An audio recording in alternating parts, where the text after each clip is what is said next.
Hello, brothers and sisters and friends. We're going to continue to the study for the Spirits book. We're going to learn today the chapter 1, questions 5 to 8. As right now, I just like to remind you can buy the Spirits book in Amazon. I download the book on the Kindle and was for 99 cents. They also have a paper book, which, if I don't mistake, was $2.99 through the Amazon. Also, they have the other books that was written by Allan Kardec too, the Medium's book, the Gospel of Explaining by the Spirits, the Heaven and Hell, and the Genesis. So they also have the spirit, what is spiritism? Okay, all those books, those 5 first books that Allan Kardec wrote, it is on Amazon. They have a vast collection of the books that was written by Allan Kardec, even after his death, that was done by the spiritual world through a medium. So if anyone is interested and want to buy the books, you can find on Amazon too, okay? As I say, this edition, which is a revised edition, was bought. I did bought in Amazon for 99 cents. I download in the Kindle, and I have no problem whatsoever with this revised edition. As I mentioned before also, the first edition was done in 1857, was publicized in 1860, and has to be revised by the instructors from the spiritual world to Allan Kardec. And that's why he has to revise the edition, because instructed by the spiritual world, he has to do so, okay? So let's continue to the question number 5. The chapter number 1 is called God. Also, the first book is called Causes, God and Infinity. The question number 5 is, what is to be inferred from the intuition of the existence of God, which may be said to be the common property of the human mind? Reminding that Allan Kardec, he asked those questions from many different people and many parts that he went. He went to Armenians, he went to Catholics, to Protestant, to people from different communities and different places. It was not just one person. Reminding also that what we studied before, that he has that mindset since when he is a merry boy. And now he has the elements and he has what he needs to do this study, right?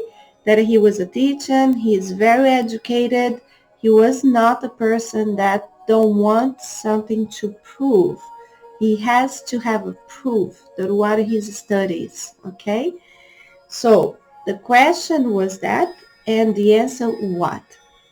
That God exists. For whence could the human mind derive the intuition if it had no real basis? The inference to be drawn from the fact of this intuition is corollary of the axiom, that is, no effect without cause. So we went back when we have the first question, that what is God? We went back to the first question. When he asked what is and not who it is. And the people say God is the supreme intelligent first cause of all things.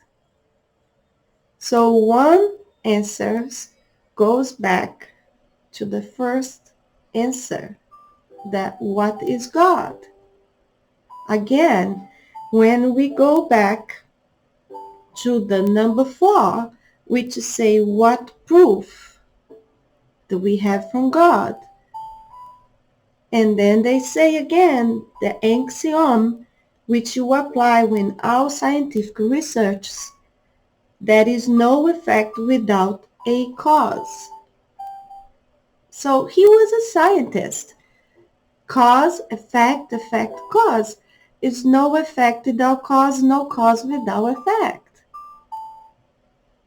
So the questions he's giving to the people and the answer he was receiving was just confirming one thing with another. No cause without effect, no effect without cause. So again, the number 5 was, what is to be inferred from the intuition of the existence of God, which may be said to the common property of the human mind. So our mind, our human mind, what our intuition says, that God exists, for whence could the human mind derive this intuition if it had no real basis? If you don't have a base, if you have nothing to go forward, what is your intuition telling you? The inference to be drawn from the fact of the intuition is corollary, ou seja, is done by, of the axiom. So you go back to the same axiom, there is no effect without cause. So everything that is around us is a cause and effect. So if it has effect, has a cause. Somebody did. Number 6, may not our seemingly intuitive sense of the existence of God be the result of education and acquired ideas? So remember that he's giving out these questions to everybody. And people answer. If such were the cause, how should this intuitive sense be possessed by your savages? So who is a savages? Savages is somebody that has no education. So if we go back in time, centuries and centuries ago, we remember that people used to pray for the sun, pray for different type of gods. They pray for the nature. They pray for the fire, right? They have no education. They don't have books. They don't have nothing like that. But they believe that something out there that created all. So if you go many, many years ago, and all parts of the world, they believe that something created the world. And manifestations from the Almighty, which they can call their gods, which we are calling here in the book savages, because they believe that something created this world by intuition. So the question and the answer, if the intuition of the existence of a supreme being were only the result of education, it would not be universal and would only exist like all other acquired knowledge in the minds of those who had received the special education to which would be due. So here he's breaking this thing that if somebody else assumes that God, it is because somebody teach them that God exists. So this is not so. That's not because somebody else told them that God exists. Because even though those people that has no education, they still believe that God exists. Do you understand what I'm trying to say? So on this question here, I'm gotta repeat again just to sink in. May not our seemingly intuitive sense of the existence of God be the result of education and of acquired ideas. And he go forward. If such were the case, should this intuitive sense be possessed by your savages? So he want to answer question with another question. And he say, if the intuition of the existence of a supreme being, not calling God, he called a supreme being, were only the result of education, it would not be universal. So it's not going to be everybody that is going to have the same thought. And would only exist like all other acquired knowledge in the minds of those who had received the special education to which would be due. Okay? So he is trying here now to tell all of us that that's not so. Like I say, those ones that live before the era of Christ, that didn't have any education, they have no books telling them that God exists, they still believe there has the supreme almighty being that create all this. They have no education. They don't have books. They don't have priests or pastors or someone from Spiritism that telling them, listen, it has this high power that created all this. Okay? So it's not universal. It's not for the whole world telling them, here, this is the book. This is how it exists. Okay? Number 7. Is the first cause of the formation of things to be found in the essential properties of matter. So now we're talking about matter, things that you can touch and feel, material things. I am a matter. I can feel, I can touch, I can see. Thank you, God, and I thank God for that. Many people can't see or hear or talk, right? If such were the case, what would be the cause of those properties? There must always be a first cause. To attribute to the first formation of things, to the essential properties of matter, would be to take the effect for the cause, for those properties are themselves an effect, which must have a cause. So we go back, every cause has an effect. For me to exist, it needs to have a cause and effect. And I'm talking about myself because I am a human being, that I am made of matter. I exist, I am a cause of one effect. My mother and my father got together and make me. But as a being, one day, this being will go. Because it's a house of my soul, my spiritual being, which is not temporary. But my physical being, it is temporary and will go away. My physical being will go, but my spiritual being lives forever. I am a cause and effect at the same time. I am a cause of the two beings that fall in love, and I am a cause of the effect. I don't know if you guys can understand what I'm trying to say. The same way, this is a lip balm. Okay? So it's a cause and effect of something that was made. So it's a thing. And one day this thing will finish. And then I'll throw it away because it's not good for me anymore. Cause and effect. Everything is a cause and effect.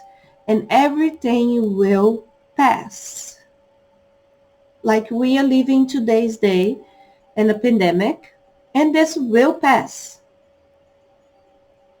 We will not stay here forever. Cause and effect of the things that the man did for himself.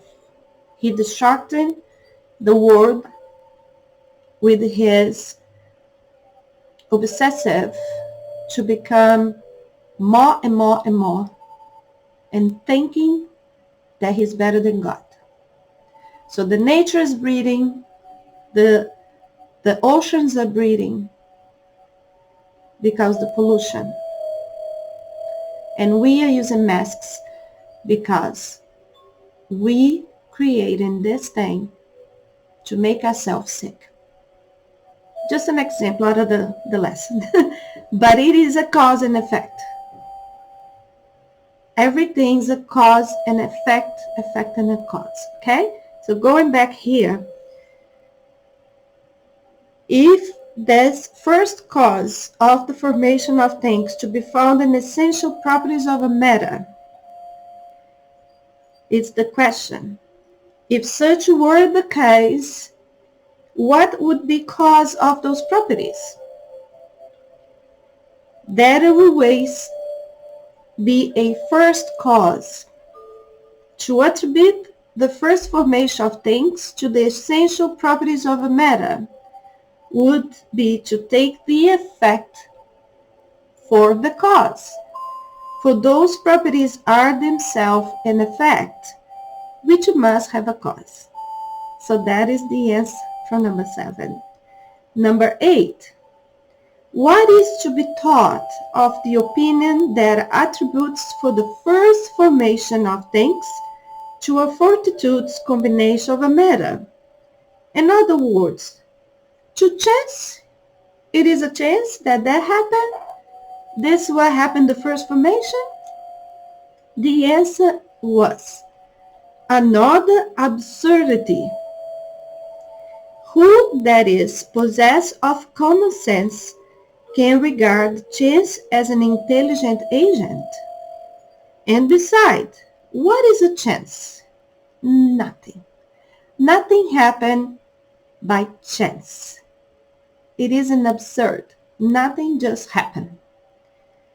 The harmony which regulates of the mechanism of the universe can only result from combinations adopted in the view of predetermined ends, and thus, by its very nature, reveals the existence of an intelligent power. To attribute the first formation of things to chance is nonsense, for chance cannot produce the results of an intelligence. If a chance could be an intelligent, it would cease to be chance. If something was made just by chance, so just because will just extinguish, because was by chance.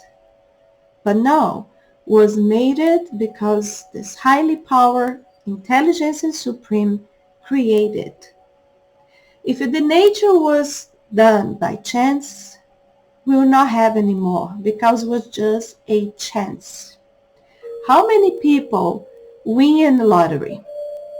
And people say, what a luck. We are billions and billions or millions and billions of people.